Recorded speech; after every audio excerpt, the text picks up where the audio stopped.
सभी बहन भाइयों को राम राम।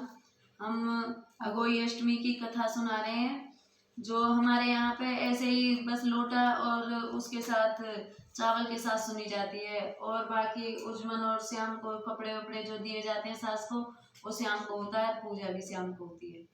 इस टाइम कथा सुन के चाय पी लेते हैं, पानी पी लेते हैं।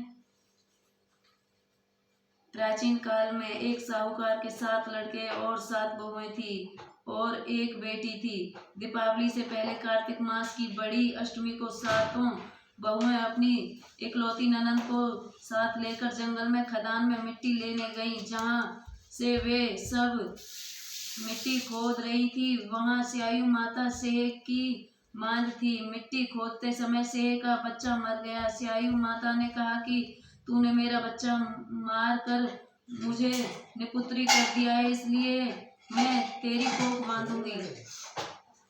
तब वो ननंद अपनी 7 भाभियों से बोली कि तुम में से कोई मेरे बदले अपनी कोख बनवा लो। 6 भाभियों ने अपनी कोख बनवाने से इनकार कर दिया, परंतु छोटी भाभी सोचने लगी कि यदि मैं अपनी ननंद का कहना नहीं मानूंगी तो कहीं सासू जी मुझसे रुष्ट न हो जाएं। इस विचार से उसने अपनी ननंद के बदले में अपनी कोख बंधवा ली।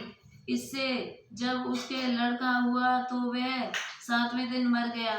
इसी प्रकार उसके 7 लड़के हुए और मर गए। तब एक दिन उसने ज्योतिष को बुलाकर पूछा कि महाराज, ये सब बात है, ये क्या बात है? मेरे जो संतान होती है वो 7वें दिन मर जाती है, इसका क्या कारण है?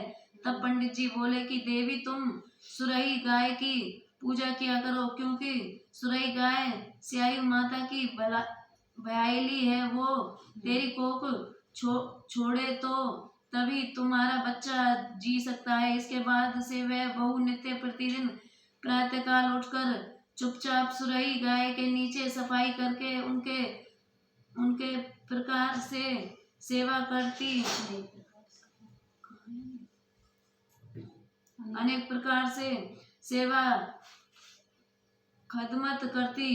गौ माता यह देखकर कि साहूकार के बेटे की बहू नित्य प्रतिदिन मेरे बहु सेवा करती है, गौ माता उससे बोली कि तू मेरी बहु सेवा करती है, इसलिए मेरी आत्मा तुझे बहुत प्रसन्न है, इसलिए मांग, मुझसे क्या मांगती है? साहूकार के बेटे की बहू बोली कि मैं स्यायु माता तुम्हारी भाईली है और उन्होंने मेरी कोख बांध रखी है, सो आप कृपा करके अपनी भाईली से मेरी कोख खुलवा दो।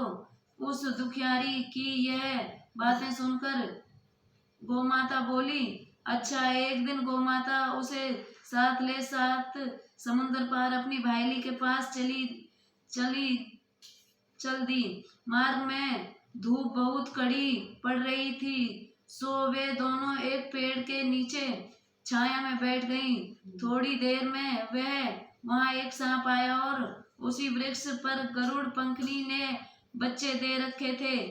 वो सर्प उनके बच्चों को डसने लगा। तब साहूकार की बहू ने उस सर्प को मारकर ढाल के नीचे दाब दिया और उन बच्चों को बचा दिया। थोड़ी देर में गरुड़ पंखनी आई तो वह खून पड़ा देखकर साहूकार की बहू के चोंच मारने लगी। तब वह बहू बोली कि मैंने ही तो तेरे बच्चों को सर्प को मार कर रक्षा की है और तू मेरी ही दुश्मन हो गई। साहूकार की बहू की बात सुनकर गरुड़ प्रसन्न होकर बोली, तूने मेरे बच्चे बचाए हैं, इसलिए मांग, क्या मांगती है? वह बोली कि मुझे 7 समुद्र के पार स्यायु माता के पास पहुंचा दे। तब गरुड़ पंखी ने उस दोनों को अपनी पीठ पर बैठाकर लंबी उड़ान भरकर उन्हें 7 समुद्र पार स्यायु माता के पास पहुंचा दिया। स्यायु माता अपनी भाईली गौ माता को देखकर बहुत प्रसन्न हुई और बोली, भाईली, आज तो बहुत दिनों में मिली है। फिर बोली कि वह बहन, मेरे सिर में जुएं बहुत पड़ गई हैं। तब सुरई गाय बोली कि मेरे साथ मेरी भक्तनी आई है, ये सब जुएं निकाल देगी। आज्ञा पाते ही साहूकारनी की बहन मेरे सिर में स्यायु माता की चुन चुन कर सब जुएं निकाल दी। स्यायु माता बोली कि तूने आज मुझे बहुत आराम दिया है, इसलिए मैं तुझसे प्रसन्न हुई हूँ। सो आज जो चाहे सो मांग लो, तुझे दूंगी। तब साहूकारनी बोली कि वचन दो तो मांगू। स्यायु माता बोली कि अच्छा, वचन दे दिया और कहा कि यदि मैं अपने वचन से फिरूंगी तो धोबी कुंड में कंकरी हो जाऊं। तब साहूकार की बहू बोली कि मेरी कोख तुम्हारे पास बंधी पड़ी है, सो कृपा करके खोल दो उसकी।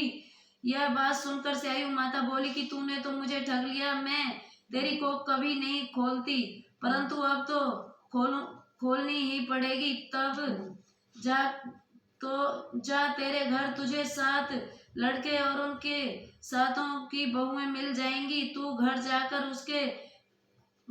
जाकर के मेरे साथ उजमन करियो, 7 अहोइयां बनाइयो और कढ़ाई कर दीजो।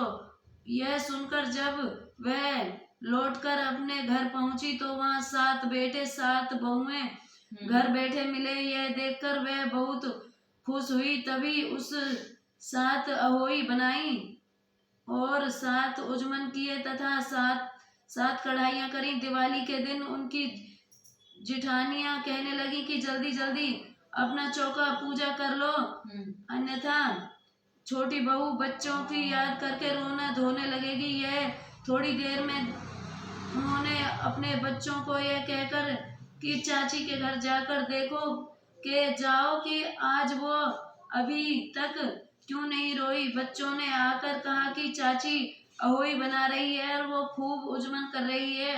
यह सुनकर उसकी जेठानियां दौड़कर उसके घर गईं और जाकर कहा कि तूने अपनी कोख कैसे छुड़वाई। वह बोली कि तुमने तो अपनी बंधनों से बंधनों से इनकार कर दिया था। मैंने अपनी छोटी ननद के ख्याल करके अपनी कोख बंधवा ली थी। अब मैं स्यायु माता के मुझ पर कृपा करके मेरी कोख खोल दी है। जिस प्रकार मेरी कोख खोली है, उसी प्रकार संसार की सभी नारियों की कोख खोल देना। यह कहानी है। सो स्यायु माता इसे सुनने वाले तथा हुंकार भरने वालियों ने सब परिवार की नारियों को कोख खोल देना, यही हम सब की तुमसे विनती है। जय हो अहोई माता। जैसी उसके घर आई ऐसी सबके घर आई हमें। गणेश जी की कहानी। एक अंधी बुढ़िया थी, उसका एक लड़का और लड़के की बहू थी। वो बहुत गरीब था। वह अंधी बुढ़िया नित्य प्रति गणेश की पूजा किया करती थी। गणेश जी साक्षात सन्मुख आकर कहते थे कि बुढ़िया माई, जो तू चाहे सो मांग ले। बुढ़िया कहती, मुझे मांगना नहीं आता, सो कैसे और क्या मांगू। तब गणेश जी बोले कि अपने बेटे से पूछकर मांग ले।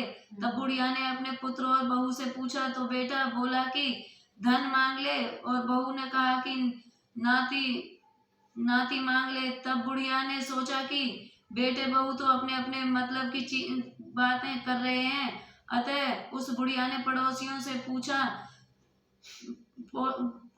से कहा कि बुढ़िया, तेरे थोड़े से जिंदगी है, क्यों मांगे धन और नाती। तू तो केवल अपने नेत्र मांग ले, जिससे तेरी शेष जिंदगी सुख से व्यतीत हो जाए। उस बुढ़िया ने बेटे और बहू की पड़ोसियों की सबकी बात सुनकर घर में जाकर सोचा, उससे बेटा बहू और मेरा सबकी भलाई हो जाए, वह वर मांग लूं और अपने मतलब की चीजें भी मांग लूं। जब दूसरे दिन गणेश जी आए तो बोले, बोल बुढ़िया माई, क्या मांगती है?